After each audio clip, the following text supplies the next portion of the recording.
वो भगवान का नित्य धाम कैसा है? सत्यम, सत्य है। सत्य का अर्थ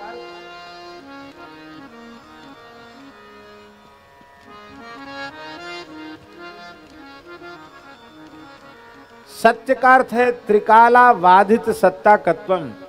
त्रिकाल में भी जिसकी सत्ता का वाध नहीं होता है, जो त्यों काल एक रस रही, सत्य है।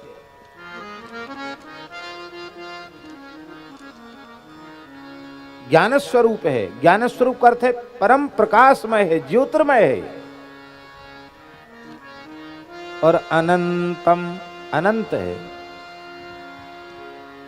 कहने को तो 84 कोस ब्रिज कहा जाता है, पर ये 84 कोस ब्रिज जो कहा जाता है, ये 84 कोस भी 84 कोस नहीं, अनंत है। कैसे? इसलिए अनंत है कि वेद में लिखा है त्रिपादस्यामृतं दिवि, अस्य अमृतं दिवि त्रिपाद।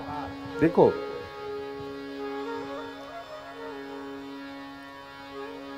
एक पाद में, एक चरण में अनंतानंत ब्रह्मांड हैं, और 3 पाद में भगवान का नित्य धाम है। ध्यान में आई बात? फिर कह दें,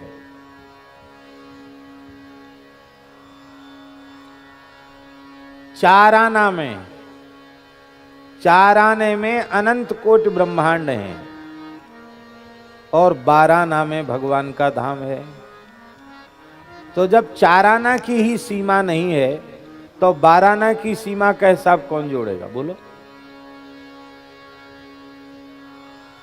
इसलिए भगवान के धाम का नाम है त्रिपाद विभूति। क्या कहा जाता है?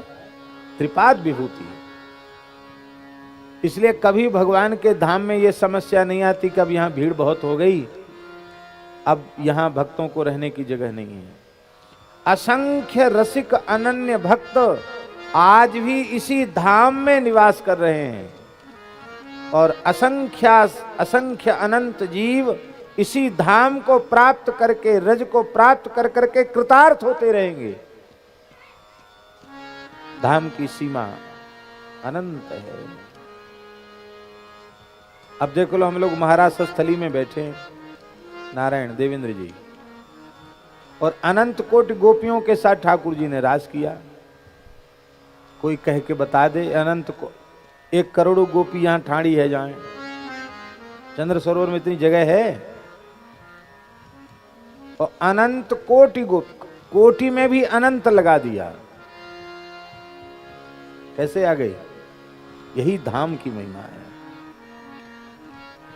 जब ठाकुर जी का नंदोत्सव हुआ, नंद महोत्सव दधिकांदो हुआ, तो नंद बाबा के आंगन में 84 कोस के ब्रजवासी आ गए। आप सोचो, और संपूर्ण ऋषि मुनि देवता भी ब्रजवासी का वेश धारण करके आ गए, फिर भी जगह भरी नहीं नंद महल में, आंगन खाली रह गए हो। इसको कहते हैं भगवान का धाम। ये धाम है। सत्यम ज्ञानम अनंतम, यद ज्ञान स्वरूप है, अनंत है।